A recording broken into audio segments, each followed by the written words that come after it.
শ্রদ্ধেয়া সম্মানিতা অবলা সরলা আমার মা ও বোনেরা, মহান আল্লাহ সুবহানাহু ওয়া তাআলার দরবারে লাখ কোটি শুকরিয়া আদায় করছি যে রব্বুল ইজ্জত আপনাকে আমাকে অত্যন্ত দয়া করে মায়া করে আল মসজিদ বাইতুল্লাহ আল্লাহ তাআলার ঘরে আসার বসার তৌফিক দান করেছেন। এই জন্য শুকরিয়া তান পড়ছি আলহামদুলিল্লাহ। লক্ষ কোটি দুরূদ ও সালাম মানবতার দিশারি মুক্তির দূত হুজুরে পুরনূর সাইয়্যিদুল আম্বিয়া সাইয়্যিদুন নাস ইমামুল মুরসালিন খাতামুন নবিয়্যিন ইমামুল হারামাইন ওয়াল কিবলাতাইন নবী আরবি মুহাম্মদ মুস্তাফা সাল্লাল্লাহু আলাইহি ওয়াসাল্লামের উপরে যেই নবীর উম্মত হিসেবে আল্লাহ তাআলা আপনাকে আমাকে বিনা দরখাস্তে বিনা নোটিশে কবুল ও মঞ্জুর করেছেন, এই জন্য শুকরিয়া তান পড়ছি আলহামদুলিল্লাহ। সম্মানিত হাজিরিন, আজকের খুতবার আলোচ্য বিষয় হচ্ছে মৃত্যুর যন্ত্রণা এবং কবরের অবস্থা সম্পর্কে আমি আপনাদের কাছে জানতে চাই, আমাদের একদিন কবরের মধ্যে যাওয়া লাগবে কি লাগবে না? আরো জোরে বলুন, লাগবে কি লাগবে না? আমাদের আসল ঘর কি বিল্ডিং না কবর? জোরে বলুন না, বিল্ডিং না কবর? কবর। এই পৃথিবীর মধ্যে যত মানুষ ইনসান এই পৃথিবীতে আসছে, অর্থাৎ যার প্রাণ আছে, তারই একদিন মৃত্যুর স্বাদ গ্রহণ করতে হবে। জোরে বলুন ঠিক না বেটি? এই জন্য আল্লাহ তাআলা সূরা আনকাবুতের ৫৭ নম্বর আয়াতে কারিমার মধ্যে চমৎকার করে বলেন, কুল্লু নাফসিন যায়িকাতুল মাউতি সুম্মা ইলাইনা তুরজাউন।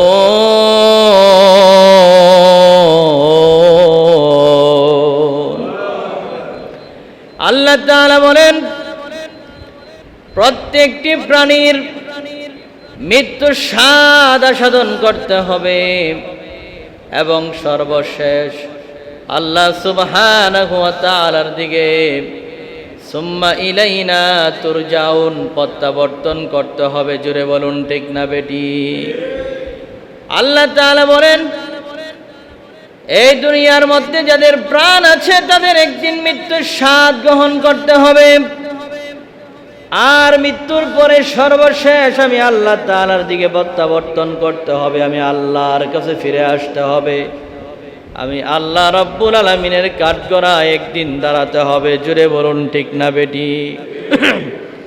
এই জন্য আল্লাহ তাআলা পবিত্র কুরআনুল কারীমের সূরা কফের 19 নম্বর আয়াতে কারিমার মধ্যে বলেন, ওয়াজাআত সাকরাতুল মাউতি বিল হক যালিকা মা কুনতা মিনহু তাহীদ।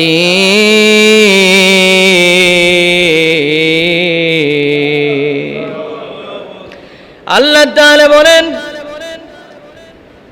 অবশ্যই মৃত্যুর যন্ত্রণা বড় ভয়ঙ্কর, বড় কষ্টের।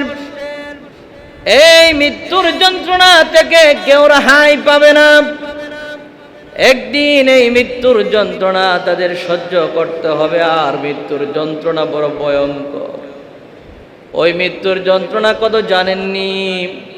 রাসূল বলেন, যারা নাফরমান, এই দুনিয়ার মধ্যে যারা আল্লাহকে মানে না, যারা পরকাল বিশ্বাস করে না, আল্লাহর হুকুম যারা মেনে দুনিয়ার বাড়িতে চলে না, তাদের মৃত্যুর যন্ত্রণাটা বড় ভয়ঙ্কর হবে। কেমন ভাবে তাদের মৃত্যু হবে? রাসূল বলেন, তাদের মৃত্যুর সময় একজন ফেরেশতা ওই জাহান্নাম থেকে একদল ফেরেশতাকে নিয়ে, মালাকুল মউত আজরাইল জাহান্নাম থেকে একদল ফেরেশতা নিয়ে তার কাছে হাজির হয়ে যাবে। হাজির হয়ে যাওয়ার পরে ও একদল ফেরেশতা জাহান্নাম থেকে যারা আসবে এই নাফরমানের রূহটা নেওয়ার জন্য, ওই ফেরেশতাদের শরীরগুলা থেকে, তাদের শরীর থেকে জাহান্নামের দুর্গন্ধ ছুটতে থাকবে। শুধু তা নয়, জাহান্নাম থেকে নাফরমানের রূহটা নেওয়ার জন্য একটা দুর্গন্ধযুক্ত পুইস এবং দুর্গন্ধ রক্তমাখা একটা চট নিয়ে আসা হবে। ওই চট দিয়া মোড়ায়া জাহান্নামের মধ্যে ওই নাফরমানের রূহটারে নিয়ে যাওয়ার জন্য চিৎকার মেরে বলুন আল্লাহু আকবার। এই নাফরমানকে নেওয়ার জন্য জাহান্নামের ফেরেশতারা এমনি এমনি আসবে না, এই মোটা দুর্গন্ধযুক্ত একটা চট নিয়ে আসবে। আর জাহান্নামের ফেরেশতাদের প্রত্যেকের হাতে থাকবে আগুনের মশাল। জোরে বলুন নাউজুবিল্লাহ। এই আগুনের মশাল দিয়া জাহান্নামের ফেরেশতারা ভয়ঙ্কর বিকট আকৃতির চেহারা নিয়ে তাদের সামনে হাজির হয়ে যাবে। ওই মালাকুল মউত নাফরমানের সামনে এমন বিকট চেহারা নিয়ে হাজির হবে।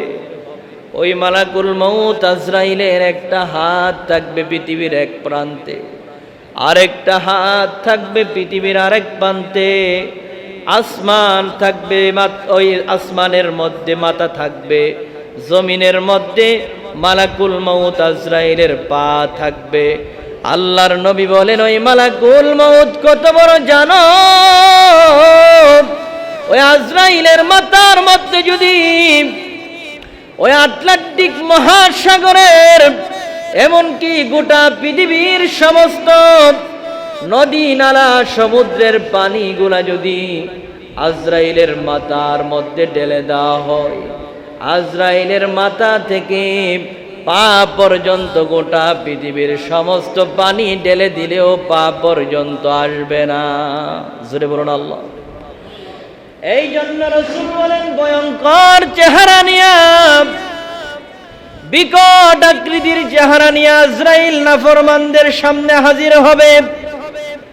আর তার চক্ষুগুলো হবে নীল বর্ণের, দাঁতগুলো হবে ভয়ঙ্কর বড় বড় দাঁত হবে। আর আজরাইলের সামনে এরকম ভাবে আজরাইল নাফরমানদের সামনে হাজির হবে। তার শরীরের পশমগুলা হবে বড় বড় কাঁটাযুক্ত, চেহারাটা বড় ভয়ঙ্কর হবে। আর চেহারার দিকে তাকাইলে নাফরমানেরা সঙ্গে সঙ্গে পায়খানা প্রস্রাব করে দিবে। শুধু তা নয়, নাফরমানেরা আজরাইলকে দেখার সঙ্গে সঙ্গে পায়খানা প্রস্রাব করবে। শুধু তা নয়, আজরাইলের এই বিকট ভয়ঙ্কর চেহারা দেখে নাফরমানের শরীরের যেই 360টা রগ আছে, ওই রগগুলা ঠাস ঠাস করে ছিঁড়ে যাবে।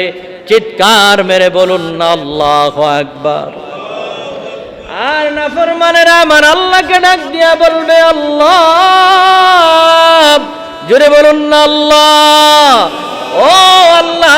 এই নাফরমানেরা আল্লাহকে ডাকবে, বলবে আল্লাহ, জীবনে এমন ভয়ঙ্কর চেহারা কোনোদিন দেখি নাই। ও কিন্তু ওই নাফরমানেরা পালানোর চেষ্টা করবে আজরাইল থেকে, কিন্তু পালাইতে পারবে না। তার শরীরের রগগুলো ঠাস ঠাস করে ছিঁড়ে যাবে, ওই শরীরের গিঁটগুলা খুলে যাবে। ওই নাফরমান চাইবে হাত পা গুলা নাড়াছাড়া করার জন্য, কিন্তু চেষ্টা করেও হাত পা গুলা নাড়াচাড়া করতে পারবে না। এমন একটা অবস্থা হয়ে যাবে। আর এমন অবস্থায় নাফরমানের রূহটা শরীরের প্রত্যেকটা অঙ্গ প্রত্যঙ্গের মধ্যে গিয়ে বলবে, আমাকে একটু আশ্রয় দাও, আমাকে একটু আশ্রয় দাও, আমাকে শেষবারের মতো একটু বাঁচাও। আর প্রত্যেকটা অঙ্গ প্রত্যঙ্গ এই নাফরমানের রূহকে ডাক দিয়া বলবে, হে নাফরমান, আজকে আমি তোকে বাঁচানোর জন্য আশ্রয়ের জায়গা দিতে পারবো না, আমার কাছে তোমার কোনো স্থান নাই। এইভাবে নাফরমানকে তার শরীরের অঙ্গ প্রত্যঙ্গ গুণা তাড়ায়া দিবে। প্রত্যেকটা পশমের গোড়ায় গোড়ায় গিয়া পালানোর চেষ্টা করবে, কিন্তু এক একটা পশমের গোড়ার মধ্যেও তাকে স্থান দেওয়া হবে না।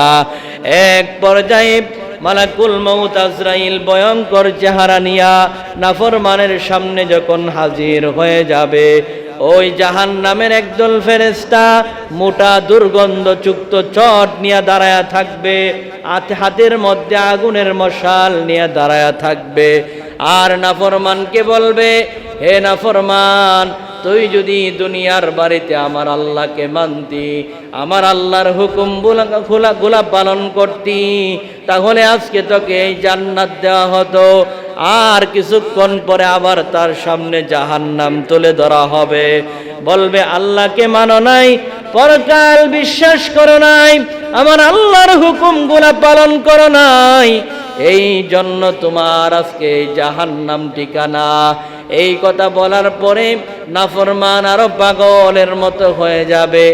আর আজরাইল তার বুকের মধ্যে বড় বড় নখযুক্ত হাত দিয়া যখন তার বুকের মধ্যে থাবা মারবে, আল্লাহর নবী বলেন, এ দুনিয়ার নাফরমানেরা, ওই আজরাইলের থাবা কত ভয়ঙ্কর জাননি? স্বয়ং নবীজির ওই দেহ মুবারকের মধ্যে যখন বুকের মধ্যে আজরাইল হাত রেখেছে, আল্লাহর নবী বলেন, এ ফাতেমা, এ আয়েশা, আমার কাছে মনে হয়েছে যেন ওই উহুদ পাহাড়টা আমার বুকের মধ্যে রাখা হয়েছে। আজরাইল ডাক দিয়া বলেন, ইয়া রাসূলুল্লাহ, নবীজি, আপনার এই বুকের মধ্যে যে আমি হাত রেখেছি, এখনো তো আপনার বুকে আমি স্পর্শ করি নাই, আর আপনার সাথে এত সুন্দর আচরণ আমি করেছি, এত আসানের সাথে আপনার জান আমি কবজ করতেছি। ইয়া রাসূলুল্লাহ, এত সুন্দর ব্যবহার আগেও কারো সাথে করি নাই, পরেও করব না। ওই রসূলের জান এত আসানের সাথে আজরাইল জান কবজ করেছে। ওই আল্লাহর নবীর বুকের মধ্যে আজরাইল হাত রাখার সময় নবী বলেন, আয়েশা, আমার কাছে মনে হয়েছে যেন ওই উহুদ পাহাড়টা আমার বুকের উপরে রেখে দেওয়া হয়েছে। চিৎকার মেরে বলুন না আল্লাহু আকবার।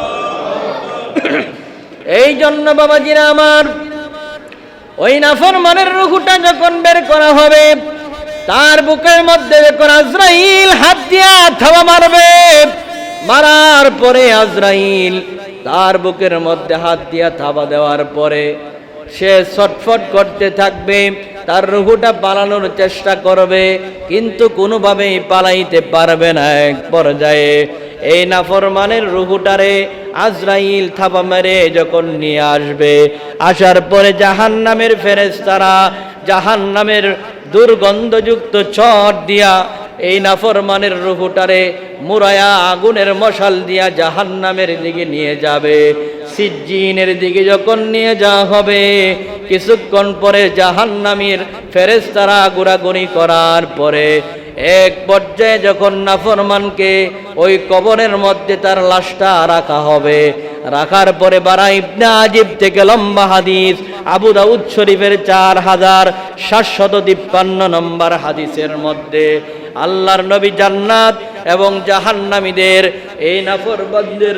এই নাফরমানদের মৃত্যুর যন্ত্রণা এবং যারা জান্নাতি হবে তাদের কেমন হবে এই বিষয়ে বর্ণনা দিয়েছেন।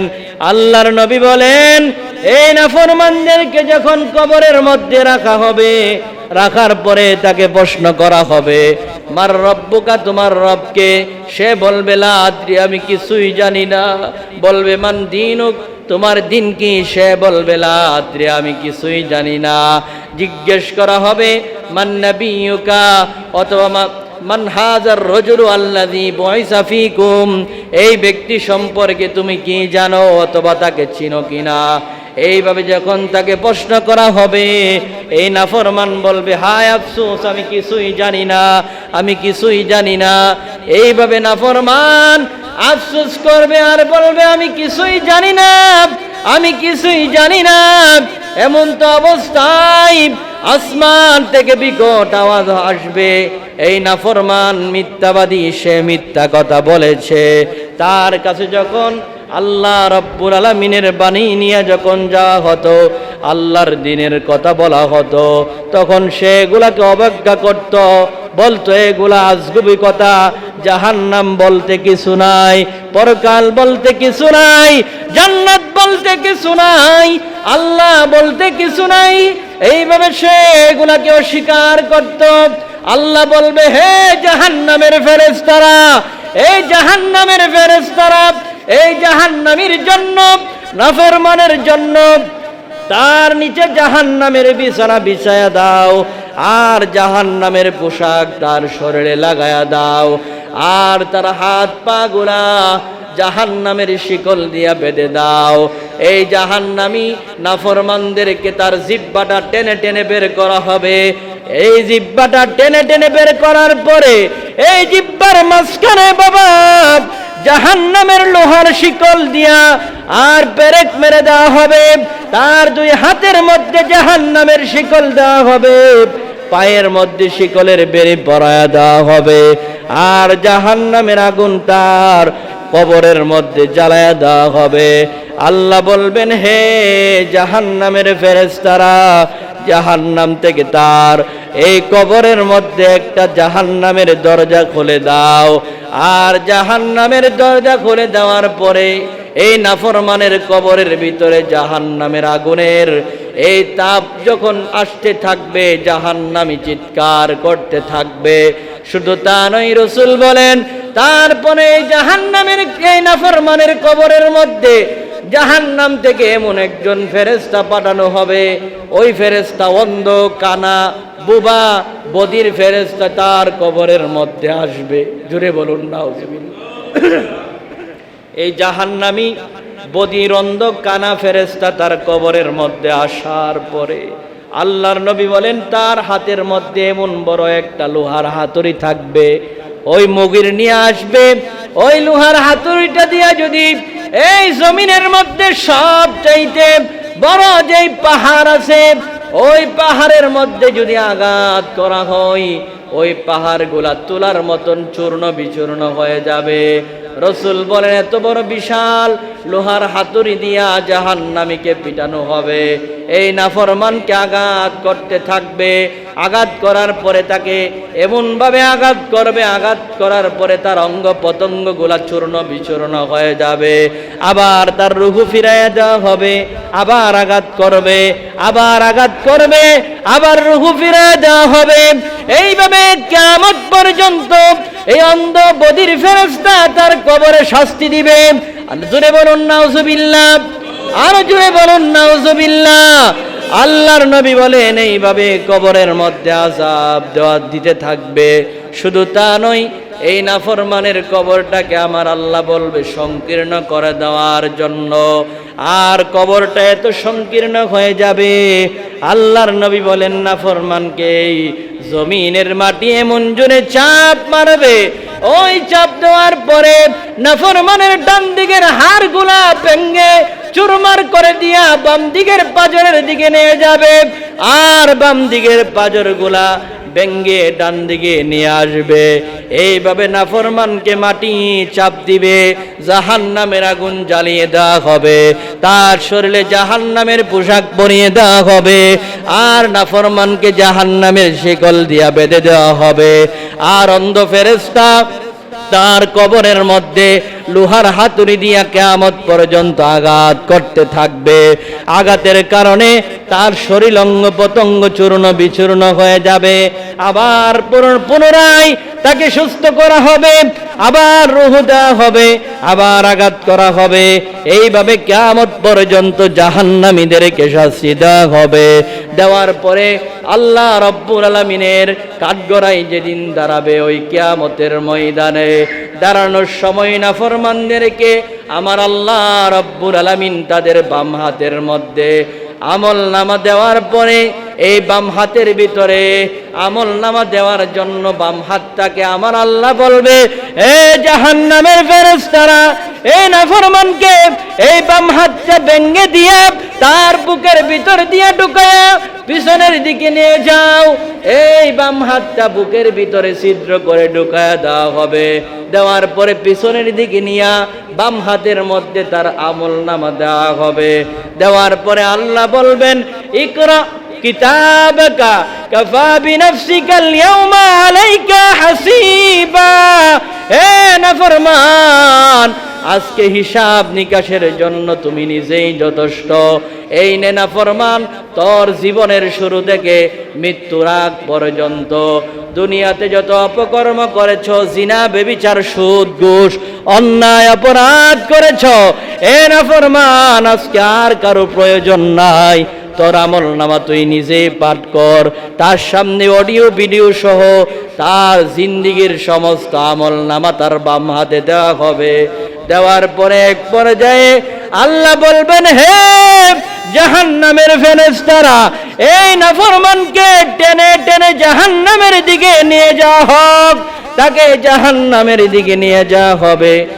আর 70 গজ লম্বা লোহার শিকল লাগায়া টেনে টেনে তাকে জাহান্নামের মধ্যে নিক্ষেপ করবে। ওই জাহান্নামে নিক্ষেপ করার পরে জাহান্নামের ভিতরে সে চিরস্থায়ীভাবে আগুনের মধ্যে জ্বলবে। এইভাবে নাফরমানদেরকে জাহান্নামের শাস্তি দেওয়া হবে। জোরে বলুন নাউজুবিল্লাহ। আল্লাহর নবী ওই লম্বা হাদিসের আবার যারা জান্নাতি হবে মুমিন বান্দা যারা, তাদের ব্যাপারে বলেন, রাসূল বলেন, তাদেরকে তাদের মৃত্যুর ফেরেশতা আসার পরে বলবে, হে বান্দা, ইরজিই ইলা রাব্বিকি রাদিয়াতাম মারদিয়া, তুমি তোমার রবের দিকে সন্তুষ্ট চিত্তে বের হয়ে আসো। ফাদখুলি ফি ইবাদি, আর আমার নেককার বান্দাদের সাথে হয়ে যাও। ওয়াদখুলি জান্নাতি, আর হেসে হেসে আমি আল্লাহর জান্নাতে প্রবেশ করো। এই জান্নাতি বান্দা যারা হবে, মুমিন বান্দা যারা হবে, তাদেরকে যখন বলা হবে, হে ইয়া আইয়াতুহান নাফসুল মুতমাইন্না, হে পবিত্র আত্মা, ইরজিই ইলা রাব্বিকি রাদিয়াতাম মারদিয়া, তুমি তোমার রবের দিকে সন্তুষ্ট চিত্তে বের হয়ে যাও। বলার সঙ্গে সঙ্গে ওই জান্নাতি বান্দাদের রুহুটা বের হয়ে যাবে। তাদের কবরের মধ্যে যখন রুহু দেওয়া হবে, দেওয়ার পরে তাকে 3টা প্রশ্ন করা হবে। জিজ্ঞেস করা হবে, মান রব্বুকা, তোমার রবকে, মান দীনুকা, তোমার দিন কি, মান নবিয়ুকা, তোমার নবীকে। এইভাবে প্রশ্ন করার পরে সে বলবে, রব্বি আল্লাহ, আমার দিন হচ্ছে ইসলাম। আর এখানে আমার সামনে যিনি উপস্থিত তিনি হচ্ছেন আমার রাসূল মুহাম্মদুর রাসূলুল্লাহ। এই পরিচয়গুলা যখন প্রশ্নের উত্তর দিয়ে দিবে, দেওয়ার পরে আসমান থেকে আওয়াজ আসবে, আমার বান্দা সত্য বলেছে। এই কথা বলার পরে আমার আল্লাহ বলবেন, আমার এই বান্দার কবরটারে প্রশস্ত করে দাও, আর আমার বান্দার এই কবরের মধ্যে জান্নাতি বিছানা বিছায়া দাও, আমার বান্দার শরীরে জান্নাতি পোশাক পরায়া দাও, আমার বান্দার জন্য জান্নাতের দরজাগুলো খুলে দাও। আর জান্নাত থেকে যখন শীতল সুগন্ধিময় মেশকে আম্বরের চাইতে আরো সুগন্ধিময় শীতল বাতাস যখন তার কবরে প্রবেশ করবে, একদল ফেরেশতা আসবে। আসার পরে তার কবরের মধ্যে আসার পরে তার মাথার মধ্যে হাত বুলায়া বলবে, হে আল্লাহর বান্দা, তুমি ঘুমায়া যাও, আজকে তোমাকে আর কেউ ডিস্টার্ব করবে না, বিরক্ত করবে না। এইভাবে নতুন দুলার মতন বাসর রাত্রে যেরকম ভাবে নতুন দুলা ঘুমায়া যায়, এরকম ভাবে আনন্দের সাথে তার মাথার মধ্যে যখন ওই হাত বোলায়া দেওয়া হবে, সে আনন্দে ঘুমায়া যাবে। এক পর্যায়ে কিয়ামতের ময়দানে ও ইসরাফিল সিংহাই যখন ফুৎকার করবে, তখন আল্লাহর হুকুমে আবার জীবিত হবে। চিৎকার মেরে বলুন সুবহানাল্লাহ। এই জন্য বাবাজিরা আমার, আল্লাহ বলেন, মিনহা খলাকনাকুম ওয়া ফিহা নুঈদুকুম ওয়া মিনহা নুখরিজুকুম তারাতান উখরা। আমি তোমাদেরকে এই মাটি থেকেই সৃষ্টি করেছি, আবার এই মাটির সাথেই তোমাদেরকে মিশিয়ে দেওয়া হবে, আবার এই মাটি থেকেই তোমাদেরকে উত্তোলন করা হবে, সর্বশেষ আমি আল্লাহর কাছে ফিরে আসতে হবে। জুড়ে বলুন ঠিক না বিট? এই জন্য আল্লাহ বলেন, আইনামা তাকুনু ইউদরিকুমুল মাউতু ওয়ালাউ কুনতুম ফি বুরুজিম মুশাইয়াদা। মৃত্যু থেকে কোথায় পলায়ন করবে? এমনকি তুমি যদি সুদূর দুর্গে অবস্থান করো, দুনিয়ার সব চাইতে উঁচু স্থানে যদি অবস্থান করো, সেখানের মধ্যেও তোমাকে মৃত্যু পাকড়াও করবেই, তোমার মৃত্যুর স্বাদ গ্রহণ করতেই হবে। এই দুনিয়াতে বান্দা থাকতে পারবা না, এই দুনিয়াতে বান্দা থাকতে পারবা না, অবশ্যই একদিন আমার কাছে আসতে হবে, মৃত্যুর স্বাদ গ্রহণ করতে হবে। তাহলে আসুন এই বাড়ি গাড়ি ব্যাংক ব্যালেন্স এইগুলার পিছনে না ছুটে আল্লাহর দ্বীনের জন্য কাজ করি, এই আল্লাহ তাআলার জন্য আল্লাহর হুকুম পালন করি, 5 ওয়াক্ত নামাজ জামাতের সাথে পড়ি, আল্লাহর রসুলের সুন্নত মোতাবেক জীবনকে রঙিন করি। দেখবেন দুনিয়াও আপনার জন্য আনন্দের, পরকালও আপনার জন্য আনন্দের, ইহকাল এবং পরকাল উভয়টাই আপনার জন্য খুশির হয়ে যাবে। আল্লাহ আমাদের প্রত্যেককে আমল করার তৌফিক দান করুক, বলুন আমিন। আরো জোরে বলুন আমিন। অনেকেই দোয়া চেয়েছেন, বিশেষ করে জনাব মোহাম্মদ হাবিব